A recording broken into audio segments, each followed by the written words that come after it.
Tara, samahan niyo ako magturo. Meron pala tayong ulit tinuruan ngayon dito sa Pasig. Tinuruan pala natin ay si Luke, galing tong Brazil. Ngayon dito na sila sa Manila nakatira. Ang first drill pala namin is dribbling with tennis ball. Maraming hindi nakakaalam kung para saan yung tennis ball pag nagdi-dribble. Kaya ito, sasabihin ko na sa inyo. Ang benefit ng tennis ball pag nagdi-dribble ay improve neto ang hand and eye coordination nyo. At the same time, enhance neto yung ball control and ball feels ninyo. At the same time, pag gumagamit kayo ng tennis ball while dribbling, madedevelop nito yung quicker hands and reflexes ninyo.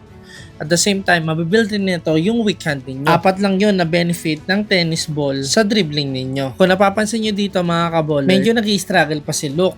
Okay lang naman yon kasi nga bago sa kanya to. Kumbaga wala pa siya enough skill to pull this move or this drill. Pero all of it is okay kasi hindi naman siya mag-i-improve yung ball handling niya kung hindi niya susubukin yung bagay na to. That's why I suggest sa inyo mga kaballers is challenge yourself. Ang next drill naman namin, dribble moves with tennis ball. Dito mga kaballers, win-work on namin yung timing. That's why gumagamit kami dito ng tennis ball. Kung mapapansin nyo mga kaballers, pag nag-speed stop siya or punch dribble, pansinin nyo yung tennis ball, tinothrow niya. So may timing dyan mga kaballers. Pag pababa na yung tennis ball, kailangan that's the time na mag-between the legs siya. So win-work on namin dito yung timing. At the same time, yung finish niya, ang gusto namin, kinakambyo ng left hand niya. So parang jelly to yung finish kasi niya. Kasi mga kaballers, hindi naman nangyayari madalas yung layup sa loob ng game. Yung mga simple layup, kadalasan mga nangyayari lang pag walang bantay. Madalas kasi yung finish natin is awkward, lalong-lalo na kapag in-game. Ang next na pinagawa ko naman sa kanya is between toe tap then partial cross. Kung napansin nyo mga kaballers, yung between niya ay merong sinasakop na space. Tapos biglang magpa-partial step to crossover. Ang move na gumagawa nito lagi ay si Kevin Durant. Kung saan mag-shift siya ng weight, mag-change of direction siya. So once na mag-change of direction siya, ang focus naman namin dito is yung secondary defender.